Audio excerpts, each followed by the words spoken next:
Ya estamos saboreando, ¿no?, todo lo que da de sí esa última visita del presidente, esa cena por la libertad con la que arrancaba el fin de semana.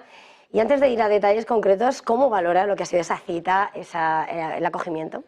Bueno, fue muy emocionante. O sea, estábamos ahí esperando que aterrizara el presidente de Argentina, Javier Milei, todas esas horas. Luego tuvo su encuentro donde Ayuso y esa celebración por el balcón y esos gritos de libertad desde la calle, muy emocionante. Por supuesto, también el grupo de los anti-Milei, de los atacantes, de los odiadores o haters, como se dice hoy en día. Y bueno, hubo mucha polémica en la calle. Incluso antes porque después del acto de Ayuso, de su condecoración, vino la condecoración por la cual él venía realmente a Madrid, España, que era la que le dábamos los socios del Instituto Juan de Mariana, que era una cena privada en el Casino de Madrid. Y antes de eso, bueno, hasta las femens que se desnudaron allí, todas estas feminazis también fueron arrestadas por la policía. Bueno, había mucha energía en la calle, tanto positiva como negativa, era bastante llamativo. Entonces, bueno, bajamos ahí por la calle Alcalá hasta entrar. Y luego había un ambiente dentro precioso, de expectativa, de esperanza, de ilusión, la gente súper contenta, el tipo de gente que había, pues había gente normal, hasta estudiantes que eran miembros del Instituto Juan de Mariana, pero también gente muy relevante de los medios de comunicación, de algunos políticos, inclusive empresarios de muy alto nivel, empresarios pequeñitos también, así había un poco de todo, pero también gente bastante relevante, libertarios de la Escuela Austriaca de Economía, intelectuales del más alto nivel, incluso venidos de muchas partes del mundo para esta cena, para este encuentro con Javier Milei, porque para él era muy especial. O sea, él estuvo hace un año con nosotros en la Cena de Libertad, cuando él era candidato, cuando era político, aspirando a la presidencia, y donde decíamos, bueno, pero ¿de verdad puede llegar o no lo van a dejar llegar? Y había esa duda. Yo tenía una cierta esperanza de que sí pudiera conseguirlo, aunque sabía que era muy difícil. Eso fue hace un año. Recuerdo que él pasó por aquí a ver quién lo apoyaba, quién le daba fondos, etcétera, en plena campaña política, con su hermana, con Karina. Y un año después estábamos celebrando que efectivamente llegó a la presidencia y que efectivamente está haciendo transformaciones en el país, que lleva 6 meses de transformaciones y que le podíamos otorgar ese premio a la libertad, no solo por esos 6 meses, sino por toda una trayectoria de años luchando, batallando, expandiendo las ideas de la libertad como pocos. Entonces ha sido muy importante porque gracias a él el libertarismo se ha conocido en el mundo. El libertarismo no se conocía, éramos como el grupito aislado, marginado, donde solo nos conocíamos entre nosotros, y Milei fue el que rompió esa barrera y expandió las ideas de la libertad por el mundo, y la palabra libertario se conoció mundialmente gracias a Milei, con lo cual merecidamente le teníamos que dar ese premio a la libertad. Le damos todos los años a alguien diferente, y este año tocó a Javier Milei darle ese gran premio a la libertad. Estaba contrastando, ¿no?, lo que era la energía pura con la expectación, ¿no?, y la belleza de lo que era el epicentro de la noche en esa cena. Y ha resonado mucho, evidentemente, las palabras del presidente, pero decíamos fuera de micro, si hay algo que quería resaltar hoy es cómo ponía sobre la mesa en ese acto también miembro, ¿no?, del Consejo Asesor Económico, el profesor Huerta de Soto, maestro de Milei, discípulo, miembro también de ese consejo, con una visión, ¿no?, global de cuál está siendo el momento a nivel global. Sí, Huerta de Soto es quien lidera este Consejo Económico Asesor de Presidencia, donde los economistas austriacos intentamos ayudarle a Milei a tomar las decisiones correctas, unas buenas decisiones, sobre todo en cuanto a política económica, de cómo ir reformando el país. Y Huerta de Soto es maestro de Milei, así como es maestro mío, intelectual. Además, él es el que hizo el prólogo de mi libro, El Manifiesto Austro-Libertario. Es un hombre brillante, se queda corto como palabra. Y para mí fue casi más importante el discurso de Huerta de Soto en esa cena, casi que el de Milei. El de Milei fue sumamente técnico, explicativo de cómo va la política en Argentina, qué está haciendo, qué resultados hasta ahora ha obtenido, qué planes tiene para el futuro, cosas muy importantes de ello.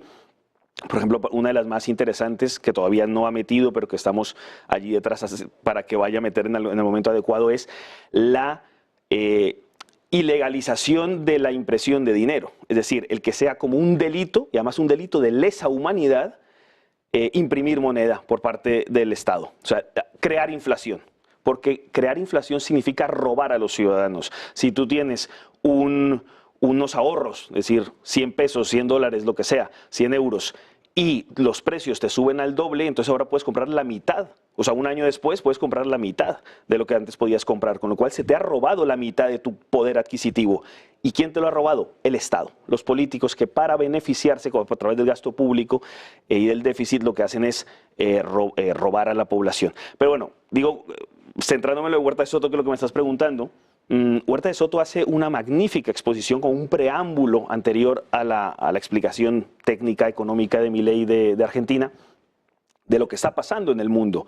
Huerta de Soto habla de cómo Milei ha metido fuego al mundo, ha roto esa barrera. Y además Huerta, yo recuerdo que él nos decía que no, que eso de la política no era el camino, que no tiene ningún sentido, que lo que había que hacer era dedicarse a la educación de la gente y educar a la gente, y es a lo que él se dedica. Pero Milei no le hizo caso, rompió esa barrera, y Huerta de Soto se vio sorprendido con que fue el león que despertó las ideas de la libertad en el mundo, y que hoy en día bueno, hablaba de la juventud, los muchachos encendidos, no solo de Argentina, juventudes por todo el mundo, que antes eran, yo recuerdo, hace 20 años ser joven era casi sinónimo de ser progre. Hoy en día ser joven es casi sinónimo de seguidor de Javier Milei. Entonces él hace todo un discurso al respecto, y algo muy interesante es que le da una lección a los políticos que hay sentados. Él dice, porque por aquí hay políticos sentados, y efectivamente hay políticos de mucho renombre en España sentados allí. Dice, Milei es un ejemplo para ustedes. ¿Y por qué es un ejemplo para ustedes? Es un ejemplo porque primero, tiene la ciencia y el conocimiento, y por supuesto, es que luego cuando habló Milei, los detalles del funcionamiento del Estado, de la economía, de lo que está haciendo, el nivel de cifras precisas, todo es de una altura intelectual gigante. No hay ningún político en el mundo que hable con el conocimiento que tiene Javier Milei. Yo le decía a los compañeros de la mesa que estábamos allí, es que a Milei le cabe el país en la cabeza. Le cabe el país en la cabeza. Entonces, Huerta de Soto exalta eso de que Milei sí conoce y por tanto tiene la autoridad para hacerlo. También exalta que Milei dice la verdad. Al contrario, los políticos le estaban lanzando ahí una puya a los políticos ahí sentados que siempre tienen que mentir para ganar las elecciones, y Huerta de Soto les dice, Milei en cambio no miente. Milei dice la verdad y logró que votaran diciéndoles la verdad dura, la verdad de que hay que esforzarse, hay que trabajar, hay que ahorrar, no recibir paguitas del Estado, que es que tenemos que sacar adelante nosotros, con nuestro trabajo, con nuestro esfuerzo, el país adelante, diciéndoles la verdad a la gente, aún así votaron por él. Entonces, el tema de la verdad fue muy importante en vez de la mentira política y la compra de votos. Huerta de Soto habla cómo el Estado se la pasa robando a los ciudadanos con los impuestos, y con eso comprando votos para mantenerse en el poder. Y Huerta de Soto dice, y es que ningún político del mundo debería tener la autoridad de manejar cosas del Estado sin conocer profundamente la teoría económica de la escuela austríaca, la teoría de la libertad de la escuela austríaca y la teoría moral de la escuela austríaca, porque al fin y al cabo esto es una batalla moral. Huerta de Soto dice, en esta guerra secular entre el bien y el mal, el bien siendo la defensa de la vida, la defensa de la libertad, la defensa de la propiedad privada, siendo eso el bien, y siendo el mal, la encarnación del mal que está en el Estado, que es la coacción, la violencia sistemática, la intervención en las vidas de los ciudadanos, la destrucción de la libertad de sus derechos. Entonces, para mí el bien y el mal es mucho más que esto, ¿vale? Yo creo que ahí cae en un reduccionismo, pero aún así enfrenta este bien y mal y dice, y Milei se posiciona claramente, con convicción, sin cesar, sin ceder, sin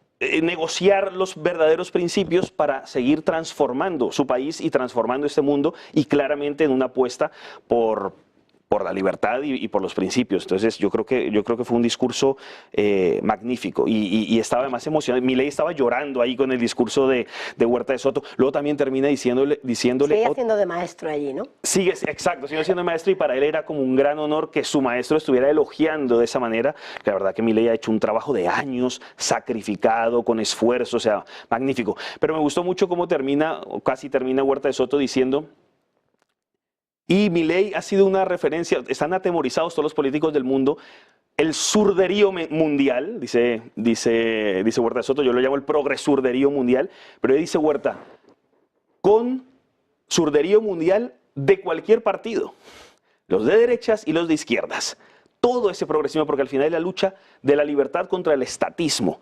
Y ahí estaban todos los políticos de derechas y de izquierdas, de todo, y hablándoles de eso, que era surderío de todo tipo, porque al final están defendiendo al Estado, cuando hay que defender es la libertad. Y ahí hay una diferencia que tiene que siempre mantenerse y que tiene que mantenerse una pureza, aunque haya un proceso, porque no se puede desmantelar al Estado de un día para otro porque habría un caos social, hay que desmantelarlo a lo largo de los años, como está haciendo Milei, a lo largo de las décadas, incluso lentamente, para que no se cause un perjuicio a los ciudadanos. Pero sí sustituir la perversa justicia social, porque está prostituida y es coactiva esa justicia social, por una verdadera justicia y sustituir el estado del bienestar por el bienestar sin Estado. Y esto es muy claro, el bienestar sin Estado, precisamente también para proteger a los más débiles, a los más vulnerables, que como mejor se protegen es en una sociedad libre y basada en una solidaridad de amor, de aportaciones voluntarias para ayudar a la población más desfavorecida en lugar de a través de la violencia del Estado. Bueno, de hecho hay un pequeño resumen de... Bueno, pero ahí es donde queríamos poner el foco de atención porque evidentemente es lo que más se pudo disfrutar en la cena, lo que quería destacar.